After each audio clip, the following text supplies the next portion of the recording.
Here I have 2 bunches of washed and dried kale.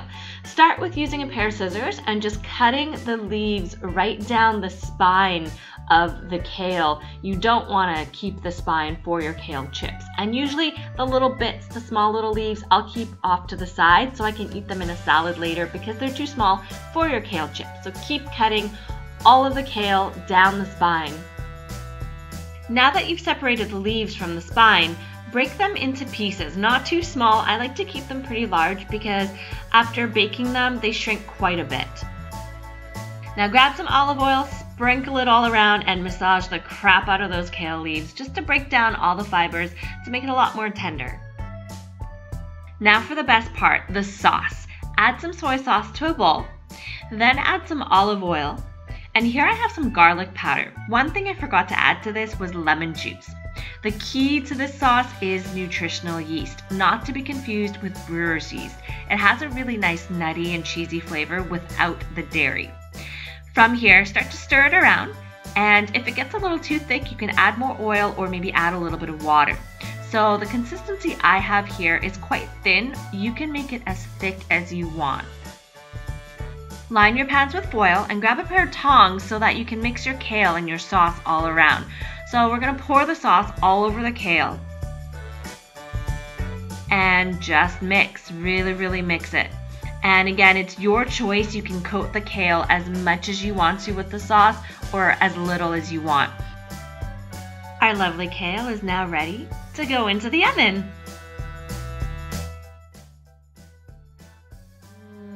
And there we have it, our baked kale chips. So you can see that the sauce is baked all onto the kale leaves and it's so delicious.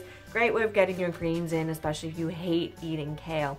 So I just wanted to say a few things about how I baked it. Now I know I put a lot of kale on my pans, and usually they recommend you to space it out so that they don't touch.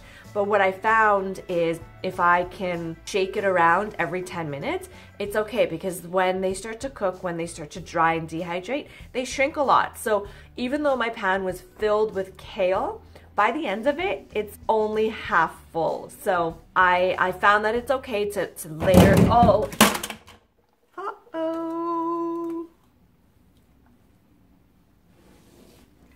Oh no.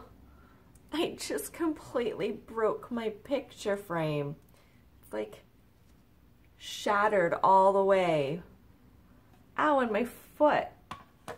Hey, but you didn't get any love. You're okay, boy.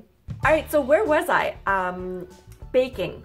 So a lot of recipes say to preheat the oven.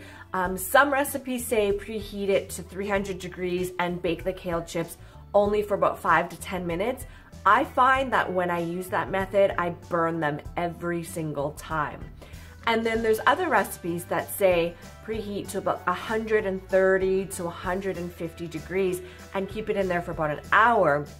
And I found that way to be the best for me. I know it's a lot more time consuming, but I find that they are crispier and I don't burn them as much. So what I do is I turn my oven on for 200 degrees and I will put the kale chips in right when I turn it on. So it's in there during the whole preheat session. And then I'll keep it in there for about an hour, but every 10 minutes I'm just making sure that the leaves are not burning, because I have a tendency to burn my leaves all the time. And I'm always turning them around. So if I find that they're a little bit too soggy on one side, I'll flip them over. So it does require a little bit of work, but really it's not that bad. And if I can do it, anybody can do it. I've spent years burning my kale chips, so I finally found a way that works for me and tastes very delicious. Shall we eat one? Mwah.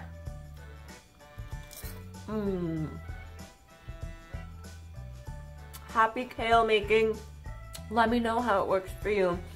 I'll have more descriptions in the comment box below. So have a read and enjoy.